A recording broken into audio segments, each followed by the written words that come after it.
ఇచ్చిన హామీలు అమలు చేయడంలో కాంగ్రెస్ ప్రభుత్వం విఫలమైందని ఎంపీ ఈటెల రాజేందర్ ఆరోపించారు. హైడ్రా పేరుతో డ్రామాలాడుతుందని విమర్శించారు. కూల్చివేతల ప్రక్రియకు ఒక పద్ధతి అంటూ ఉండాలని, ఇప్పుడు అది లేదని చెప్పుకొచ్చారు. నల్గొండలో పార్టీ సభ్యత్వ నమోదులో పాల్గొన్న ఈటెల రాజేందర్ కాంగ్రెస్ ప్రభుత్వంపై విమర్శలు గుప్పించారు. వైద్య ఆరోగ్య శాఖ దారుణంగా ఉందని ఆరోపించారు. ప్రభుత్వం పట్టించుకోవడం లేదని ఎద్దేవా చేశారు.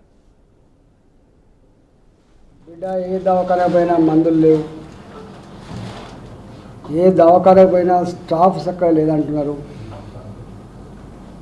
తెలంగాణ డయాగ్నోస్టిక్ సెంటర్స్ వాటి కిట్లు లేవంటున్నారు.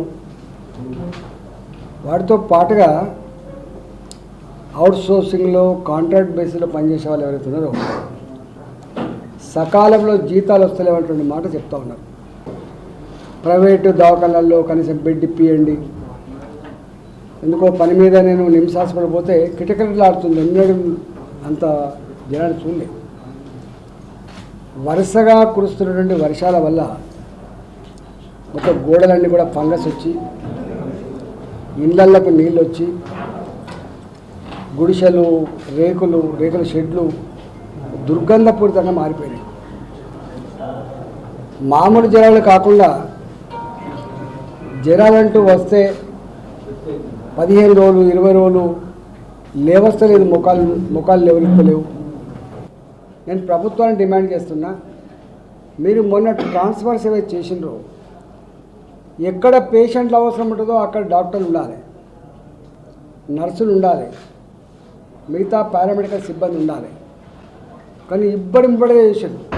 ఎట్లా పడితే అట్లే చేశారు. పేషెంట్ వచ్చే కాడ డాక్టర్లు లేరు, డాక్టర్లు ఉన్న కాడికి పేషెంట్ లేరు.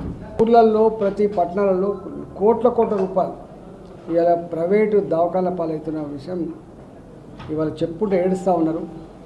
కానీ ఇచ్చిన హామీలలో ఒక్క బస్సులలో ఉచిత ప్రయాణం తప్ప ఆ బస్సులు కూడా ఇప్పుడు మీకు తెలుస్తూ ఉంది. ఏదైనా ఒక్కడైనా అమలైందో చెప్పండి.